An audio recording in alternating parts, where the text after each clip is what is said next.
Hello guys, সবাই কেমন আছো? আশা করি সবাই ভালো আছো। আমি আজকে সেরা স্বাদের ব্রয়লার মুরগি ভুনার রেসিপিটি তোমাদের সাথে শেয়ার করব। আমি এখানে হাফ কেজি মতো মুরগি গোশত নিয়ে নিয়েছি। এর মধ্যে আমি হাফ চামচ দিয়ে দিচ্ছি হলুদ গুঁড়ো এবং হাফ চামচ লবণ, এবং এর মধ্যে দিয়ে দিচ্ছি হাফ টুকরো লেবুর রস চিপে দিয়েছি। আসলে মুরগির অনেকটা গন্ধ লাগে, লেবু দিলে গন্ধটা থাকে না। আমি এগুলো ভালো করে হাত দিয়ে মেখে নেব। তোমরা যদি এভাবে ব্রয়লার মুরগি ভুনা করো তাহলে খেতে স্বাদ কখনো ভোলার নয়। আমার রেসিপিটি পুরো ফলো করো। আমি এখানে গোশতগুলো ভালো করে হাত দিয়ে মেখে নিচ্ছি। এটা আমি কিছুক্ষণ রেখে দেবো। এজন্য আমি নিয়েছি 3টা পেঁয়াজ কুচি, 3টা পেঁয়াজ, 3টা রসুন, 1 টুকরো আদা এবং 2টা নিয়ে নিচ্ছে আলু। আমি এগুলো শিলপাটায় বেটে নেব। তোমরা চাইলে গ্রাইন্ডারে গ্রাইন্ড করে নিতে পারো। আমি এখানে 1 চামচের মতো জিরা দিয়ে দিলাম। এখানে দিয়ে দিলাম 4টা এলাচ। আমি সবগুলো একসাথে বেটে নেব এবং দিয়ে দিচ্ছি 10 থেকে 12টা গোলমরিচ। আমি এগুলো ভালো করে পাটায় বেটে নেব। আমার বাটা কমপ্লিট হয়ে গেছে, দেখতে পাচ্ছ। আমি এর মধ্যে দিয়ে দিলাম 1 চামচের মতো সওয়াজের গুঁড়ো, 1 চামচ হলুদ এবং স্বাদ মতো লবণ, 2 চামচ দিয়ে দিচ্ছি মরিচের গুঁড়ো, শুকনো মরিচের গুঁড়ো। আমি এখানে পরে আরও 1 চামচ অ্যাড করেছিলাম। তোমরা তোমাদের স্বাদ অনুযায়ী নিবে ঝালটা। এখানে 4টা দিয়ে দিলাম দারুচিনি। এবার চুলার উপরে কড়াই দিয়ে দিয়েছি, ওর মধ্যে আমি দিয়ে দিলাম পরিমাণ মতো সরিষার তেল।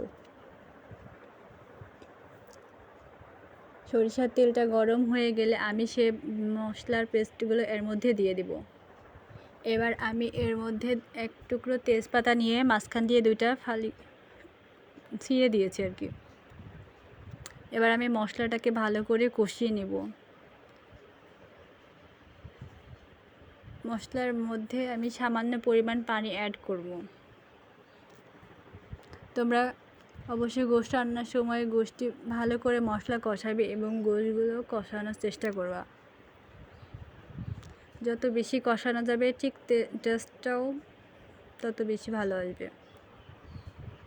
আমি এর মধ্যে দিয়ে দিলাম 2টা আলু। এভাবে আমি কুটি করে কেটে নিয়েছি।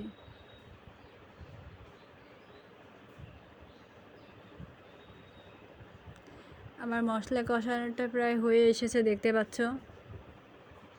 আমি এবার সে গোশতগুলো চিপে আমি মশলার মধ্যে দিয়ে দিব।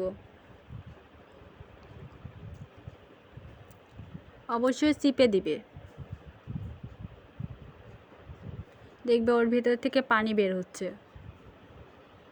আমি এবার ভালো করে গোশতগুলো মিশিয়ে নিব মশলার সাথে। আমার এই রেসিপিটি যদি ভালো লেগে থাকে তাহলে তোমরা কিন্তু অবশ্যই আমার চ্যানেলটি সাবস্ক্রাইব করবে। দেখতে পাচ্ছ গোশতগুলো ভালো করে কষানো হচ্ছে। আমি তেমন একটা পানি অ্যাড করিনি, গোশের মধ্যে থেকে পানি বের হচ্ছে। জানোই তো ব্রয়লার মুরগি থেকে এমনিতে গোশের মধ্যে থেকে পানি বের হয়। আমার কষানো হয়ে গেছে। এবার আমি এর মধ্যে পরিমাণ মতো পানি দিয়ে দিব। আমি যতটুকু ঝোল রাখতে চাচ্ছি সেই পরিমাণ অনুযায়ী পানি দিয়ে দিব।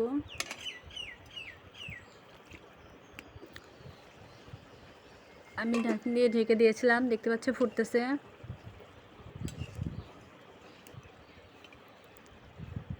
তোমরা তোমাদের স্বাদ অনুযায়ী সব কিছু ব্যবহার করবে, এখানে ঝাল লবণ। আমার রেসিপিটি যদি ভালো লেগে থাকে তাহলে তোমরা অবশ্যই লাইক কমেন্ট করবে এবং নতুন নতুন ভিডিও পেতে আমার চ্যানেলটি সাবস্ক্রাইব করবে।